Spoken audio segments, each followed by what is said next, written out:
men provide a invisible, unspoken role in the lives of women and children. And because it's not physical, it doesn't get spoken about. And it's those things that we need to speak about in terms of men as fathers, what we do and how we contribute, because by not doing, society's is going to be confronted with issues in relation to the family, because the family, whether that's blood or not, as a human family, as people, we need to support one another. So those two bits of research, I would say, male involvement in child development, that's number one, and the communication for men and women is those things are vitally important.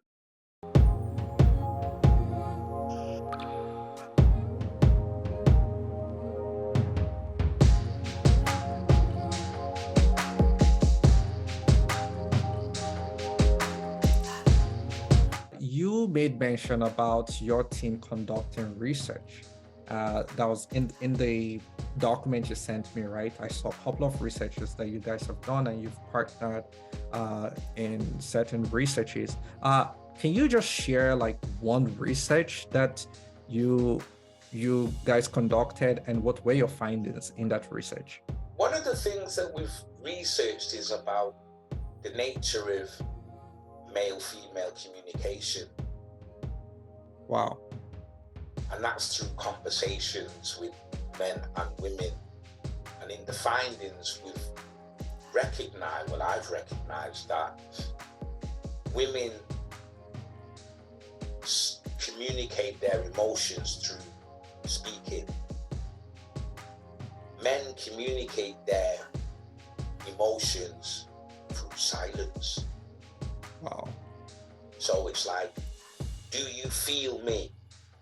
So they're asking people to feel that energy and then interpret it.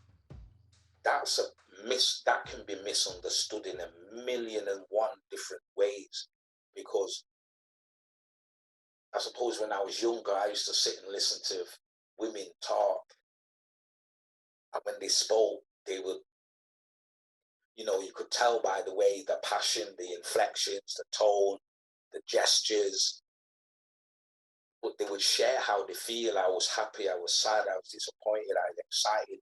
They would describe the emotions that they were feeling within those conversations, and then populate those experiences with details. Men don't do that. Right. Men don't do that at all. They expect you to feel energetically what they're feeling. And if you don't, they don't necessarily articulate it in a way which is conducive for you to understand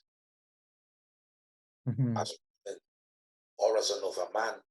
Because what I've come to realize, I suppose this is research and observation. When I worked in the school with young people with special educational needs, some words, some gestures, body language is triggering. So what you have to do is you have to tune into the individuals. And I don't think we do that. We think everybody's a cardboard cutout.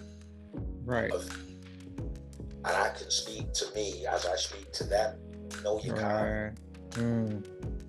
That's where a lot of misunderstandings come. I mean, I experience, the research is showing that about working with phones and screens face to face, how that's kind of dumbing down interactions between human beings, between people, because things are misunderstood.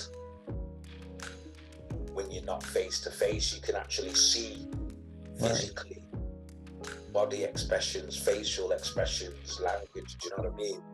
And the other thing, it was something I read years ago, Noam Chomsky, about language and listening to people in a variety of settings, especially family intervention and mediation. words have different meanings to different people based on their own individual experience. So one word might mean something completely different to another person, but it's taken as an assumption that we all know the same meaning, and we don't. Right. That's why context is important. When this happened, with who and how, and the actual words. That's one of the things. That's some of the research. So it's very nuanced. And the other thing, I suppose, the other bit of research that we've been involved in, it was the maternity thing and men's involvement in maternity. If the man is involved from conception to birth, the outcomes for the children are greatly increased. Wow. It mitigates a lot of the risk factors that the woman may encounter. Because she's got an external safety net. She's protecting her internal world, which is the newborn, the child inside of her and her. But she's got her external safety net, which is not her, which is her man, or the man of life. And him being there, he acts as an energetic safety net and also a physical safety net, because he's perceiving things, threats, whatever risks, and he mitigates them, he minimizes them. Him being there and being able to soothe her and comfort her gives her that reassurance that she is protected as she's protecting. So there's those things, and there's a tool called the Brazelton assessment, which is used in the UK for assessments, and it looks at father-child communication, and it's an assessment tool that's used to assess how the father is communicating with the child, the responsiveness. If the child looks at you, do you look back? You know, if the child makes a sound, can you reciprocate the sound back to the child? And it's those types of things. So it's about using research and resources to share that. There's lots of things that men can do. We're doing them. We are doing them, but they're just not acknowledged. They're not acknowledged in the manner that they need to be acknowledged. That men provide an invisible, unspoken role in the lives of women and children. And because it's not physical, it doesn't get spoken about. And it's those things that we need to speak about in terms of men as fathers, what we do and how we contribute, because by not doing, society's is going to be confronted with issues in relation to the family, because the family, whether that's blood or not, as a human family, as people, we need to support one another. So those two bits of research, I would say, you know, male involvement in child development, that's number one, and the communication for men and women is those things are vitally important. Wow. No, thank you for sharing this. Like, this is a really rich research and findings that you've found.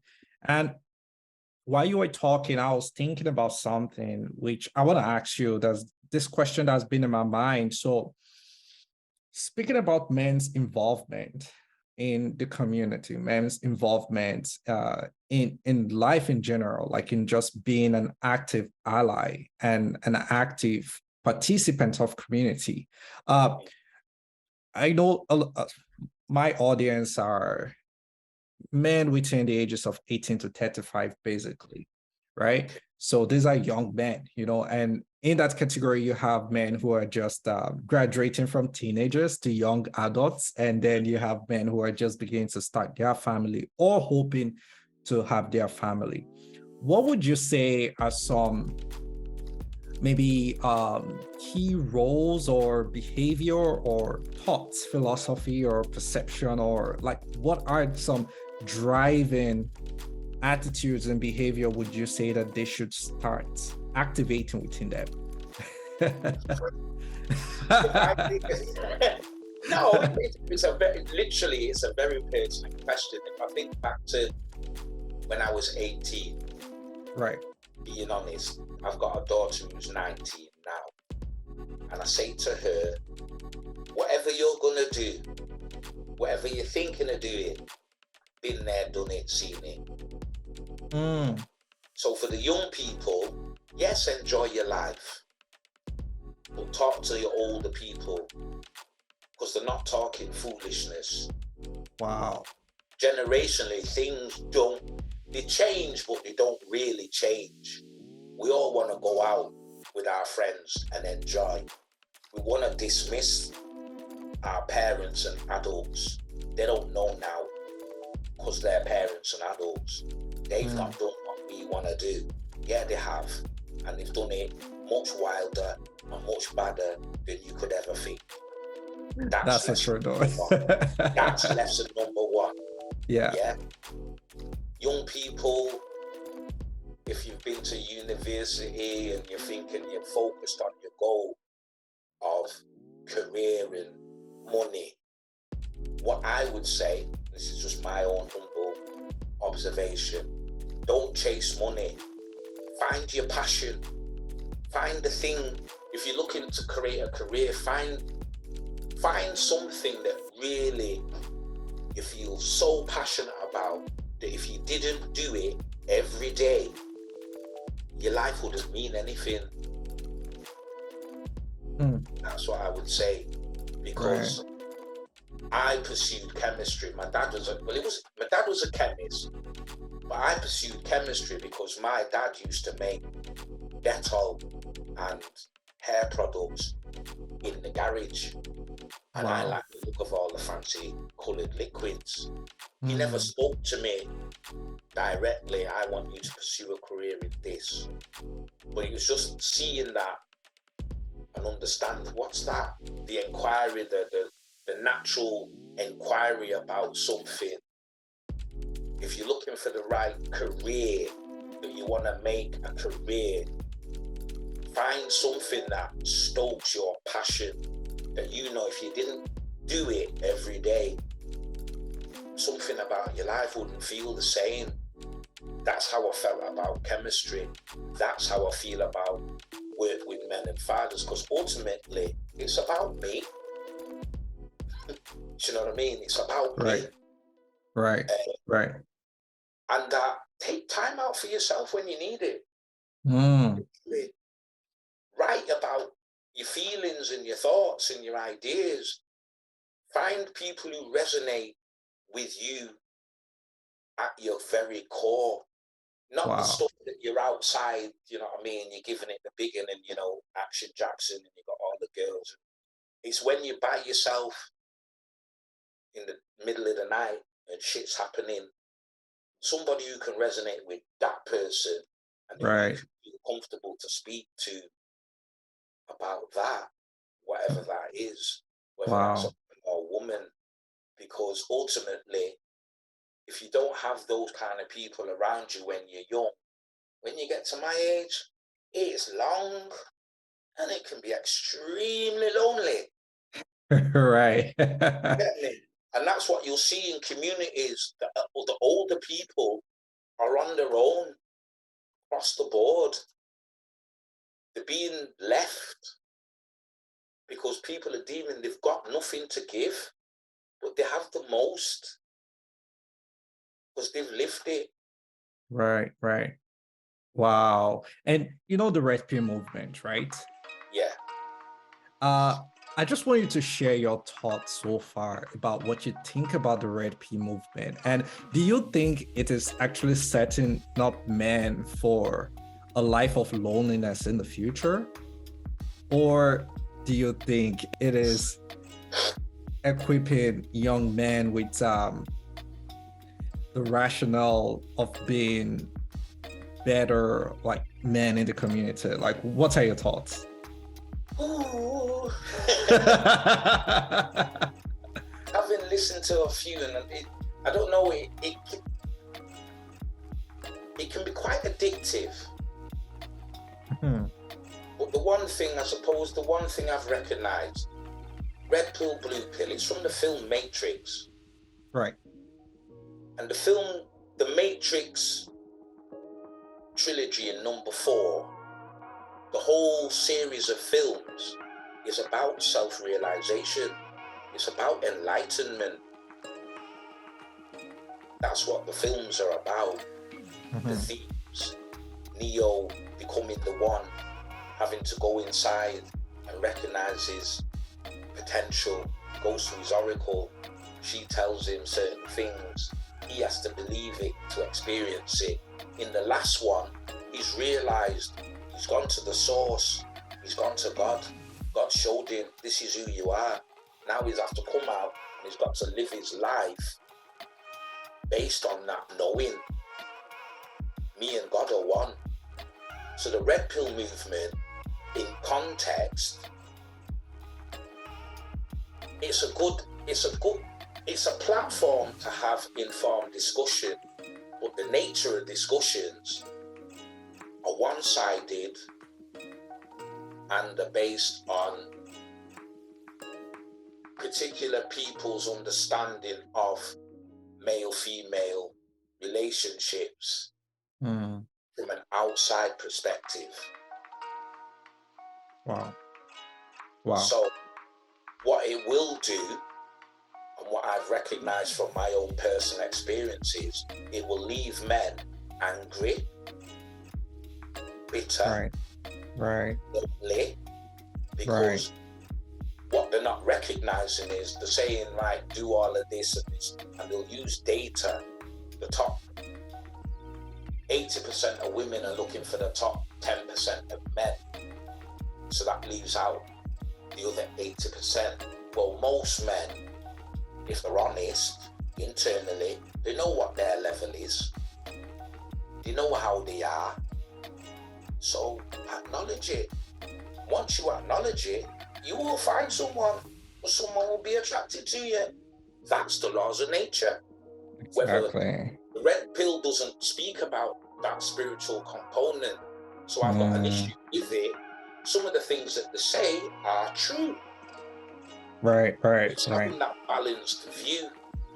What you find is that there are women who talk on that content, not because it's men's content, because it's human content. But it's being skewed in social circles like it's men against women, and this is misogynistic, and this is this, and this is that. But men and women, there's certain conversations men and women choose not to have because it's easier not to have it. It makes the status quo. Whereas if you look at yourself and you go inside and you resolve that issue, it's not an issue anymore, because you can see when someone's bringing it and you can see when someone's all right with it. Ultimately, it comes back to you. It starts with you. It's going to finish with you, and everything in between is you. But that red pill, blue pill, it's the same duality, either or. When really there's one. We are one people. We are human beings. Men and women are just two aspects of a being. We're not that different. Our functions are different, but the essence isn't different. It's the same. And I think that's what we forget. I've forgotten it lots of times, and I have to be reminded and brought back to that. You have to go inside and recognize the things that are barriers to you becoming the person that you say you want to be. Wow. I feel like young men should be able to differentiate what is being repackaged as hatred and what is meant to equip and empower them for the bright future they are designed to live. Can I clarify one thing? Yeah. Love and hate are two sides of the same coin. They're not separate.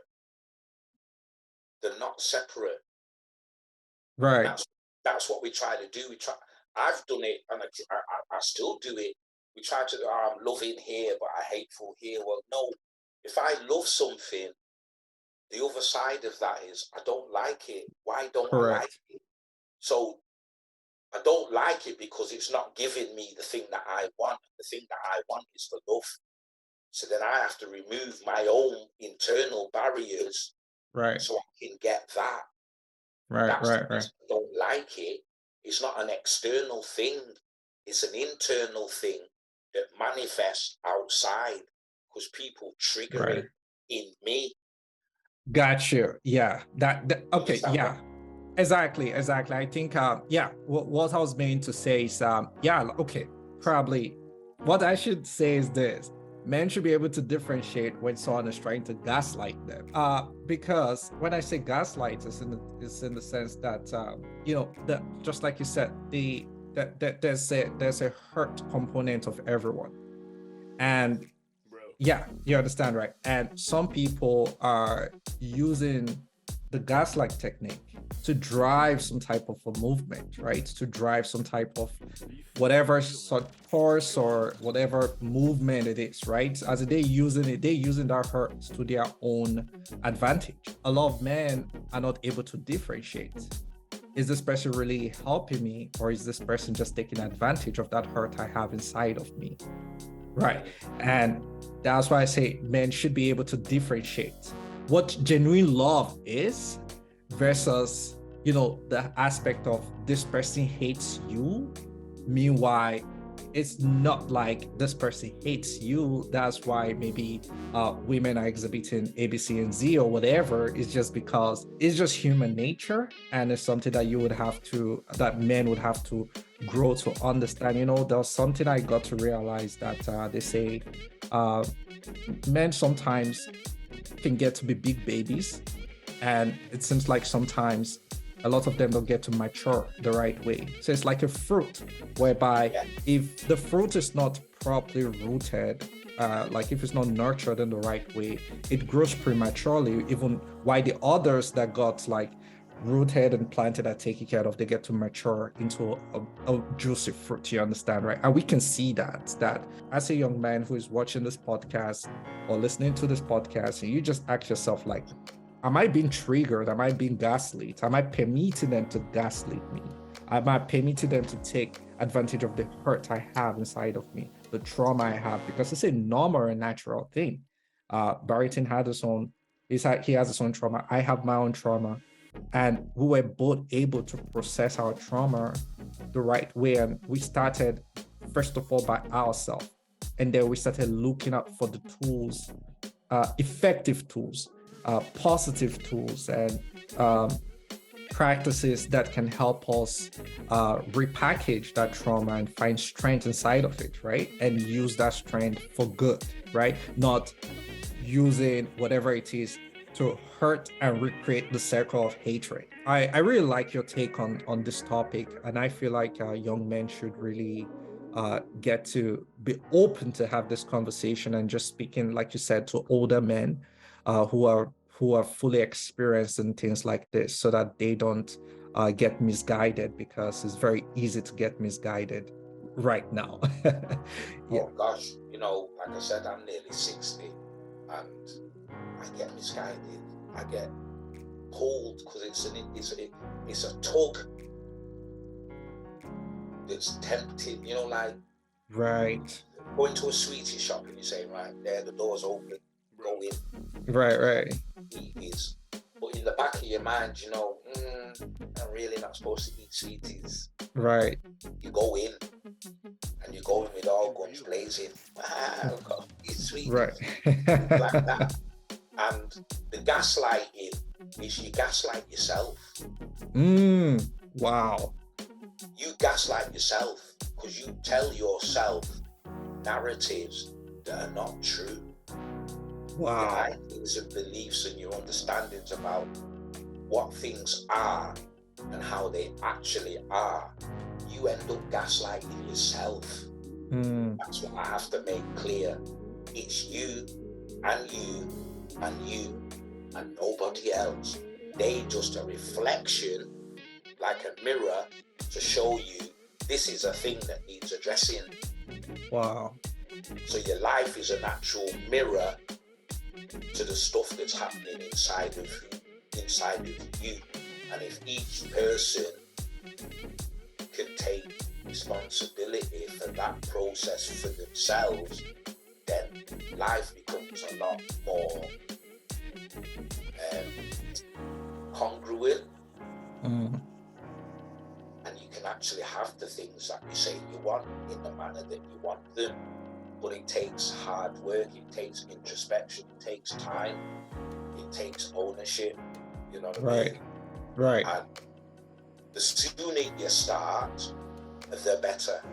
Right. You know, I Right. started at 40. I was of the opinion, I've got my life boxed off, it's cool. You know, I've got my job, got my children, got my house, making money. But something's nagging inside. Right. Right.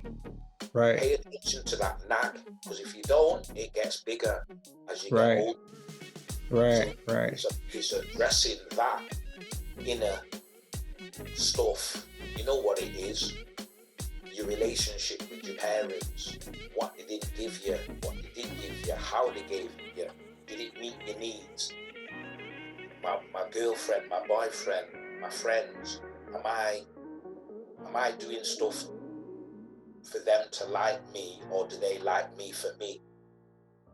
All of these things, the job I'm doing, do I like it? Is it something that I wanted to do, or is that something that I'm doing because I need to get money? You know, these are the introspections that Yeah. we all have as human beings, whether we like it or not.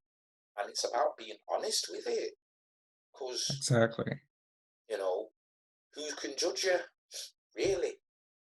You judge you. Nobody Yeah. else you. No. Wow. I like this. I like this perspective you just brought in. It's a really, really, really good way to for us to start the year. And I would say it's a really good way for us to also wrap up this segment, wherein at the end of the day, it's up to our audience. It's up to you listening to this podcast. Everything is all in your hands. We are here as catalysts to spark and ignite those great work that you've started. Like as Barrington has said, if you don't do the work, no one can do it for you. And so it's high time you start focusing on the inner work, and the outer world would be way better for you. So, Mr. Barrington, where can they find you? You can find me on LinkedIn, Awesome. um, and I'm on Facebook, Barrington Anthony Reeves. Within the LinkedIn profile and the Facebook profile, there's a group, Sowing Seeds. Right. But they can connect with me as an individual, and yeah, Okay. it's cool. Awesome. Yeah. Awesome. Yeah. And your workshops, are they global, or is it just for people living in the UK? At present, they're in the UK, but I might think about doing something globally. If I've done stuff online, which I have done before, Mhm. there's been links on my LinkedIn page and on my Facebook page. So if people choose to log in, they can do. If I'm going to do something like that, then I will put links on the LinkedIn page and the Facebook page so they can join that way. Right. Yeah. Awesome. Awesome. Okay. Well, thank you so much for taking out your time to come into our podcast and grace us with your presence.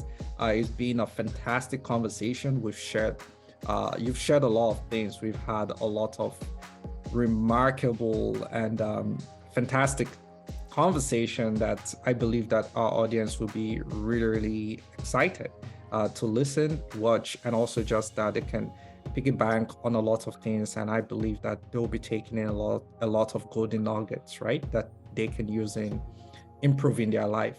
So I really appreciate you. I thank you for doing the great work. Thank you for living your life the way it is. And that way you are also impacting men, you're impacting the community, you being an active participant and a great example. So kudos to you for that. Thank you very much. It's been a pleasure to join your podcast and just basically it's just my story, you know. Yeah. The inspiration has come from, Ramana Devi and her family and the Shiva Trust, and Mhm. give thanks to God, and then my family and my friends around me, you know, Hills and Buckhead and Ingrid and Ian, you know, Mm. Welly. So, give thanks, and then hopefully we can do this Yeah. again. Right, right. Thank you so much. It's a pleasure.